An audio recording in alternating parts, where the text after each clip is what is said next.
Nike is rewriting the rules of women's basketball. Caitlin Clark is at the forefront of this movement. Inside their Beaverton headquarters, she isn't just an athlete, she's a force of nature. Her face covers every wall. Her logo dominates every space. Executives stop everything the moment she walks in. The 2026 signature shoe being built for her is rumored to be unlike anything Nike has ever produced. After the game, Caitlin autographed her game-worn shoes and gave them to Nora. But here's the question. Why is Nike betting everything on her while other stars who once dominated the court are quietly disappearing from shelves and campaigns? This isn't just a story about sneakers. It's a story about power, strategy, and one player reshaping the business of sports forever. Walking through Nike headquarters in Beaverton used to feel like entering a shrine to athletic greatness. The legacy of Michael Jordan still echoes through every hallway. The empire of LeBron James. The greatest athletes in history immortalized across every surface. Luka Doncic and LeBron James locked in their opening battle. LeBron buries a three on his very first attempt. But something has fundamentally changed inside those walls.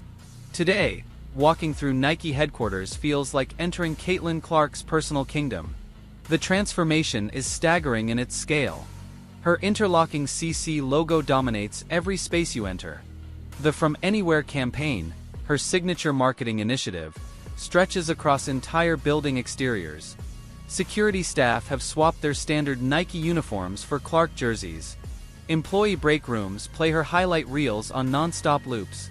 Executive boardrooms that once displayed traditional marketing materials now showcase her shooting statistics and performance analytics. Even the parking garage features massive murals celebrating her achievements. Nike gave Clark something no WNBA player has ever received in company history: total creative control over the headquarters experience. She doesn't simply visit Nike. She commands it. When Clark arrives on campus, she moves through the facility like she owns every square foot. Executives pause everything to fit around her schedule. Design teams step away from ongoing projects to present prototype sketches directly to her. The company cafeteria even stocks her favorite foods from Iowa during extended stays. Recent viral footage appeared to show Clark completely changing the atmosphere at Nike headquarters. Employees stopped working just to watch her tour the facilities. Design teams gathered around while she reviewed materials. The entire building seemed to revolve around her presence. But this is where the story takes a darker turn. A towering 4-story advertisement on Court Avenue became one of the most visible symbols of Clark's partnership with Nike. And as Clark's influence expanded, another athlete's presence slowly began to disappear. Aya Wilson, the two-time MVP and one of the most dominant forces in women's basketball, was reportedly pushed further into the background inside Nike headquarters. Her posters vanished overnight. Marketing displays featuring Wilson were quietly removed from showcase areas. Conference rooms that once celebrated her achievements were redesigned to spotlight Clark's statistics instead. According to internal reports, Nike employees were instructed to replace Wilson-related branding with Clark-focused content. Spaces that once represented Wilson's success were transformed into extensions of Clark's growing empire. Wilson's former design consultation room became Clark's private studio. Her promotional gallery evolved into a timeline dedicated entirely to Clark's achievements. Even Aya Wilson's reserved parking spot was reportedly reassigned to Caitlin Clark's team. The building itself tells the story of Nike's shifting priorities. Every corner of that campus now seems to belong to Caitlin Clark, while Wilson's legacy appears to be fading into the background. This physical transformation represents something much larger happening behind closed doors. Nike assembled an unprecedented lineup of celebrity partners for Clark's promotional campaigns. Travis Kelce appears in her commercials. His brother, Jason Kelce, films content with her during Indiana Fever games. Travis Scott designed custom Clark merchandise. These collaborations cost Nike millions, but they reveal just how enormous the company's investment in her brand has become.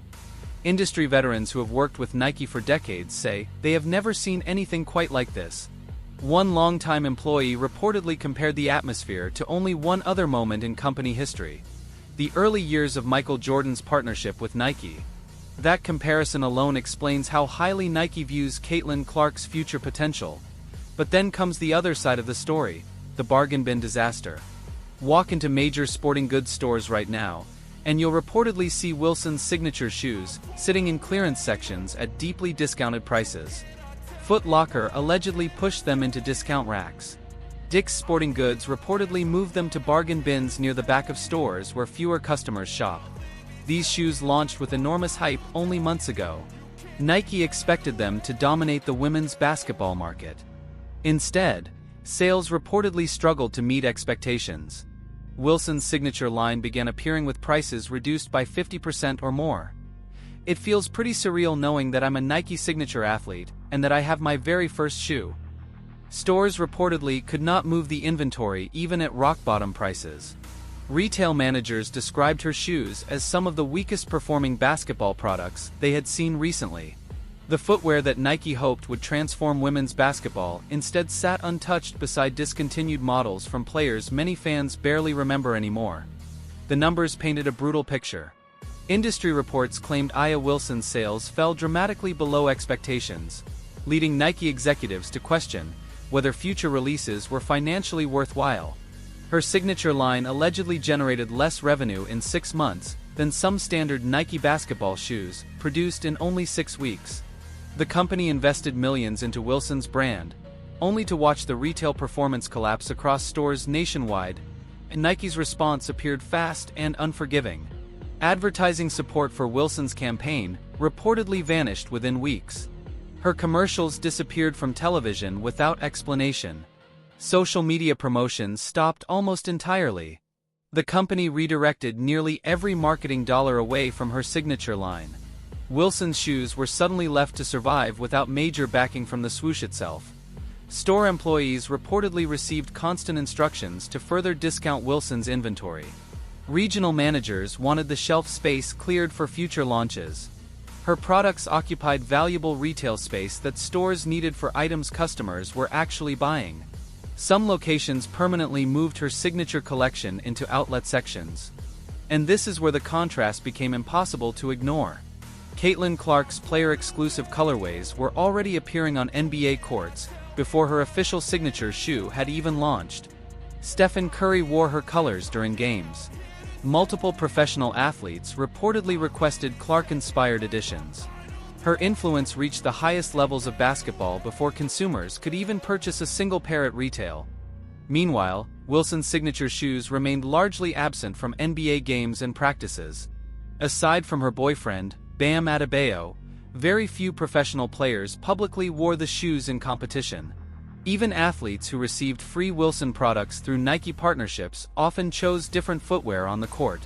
They had unlimited access to her shoes, yet still preferred other models when games mattered most.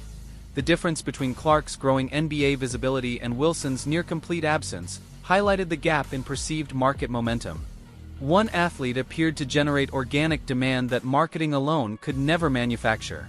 The other struggled to create the same level of excitement, even with massive corporate backing.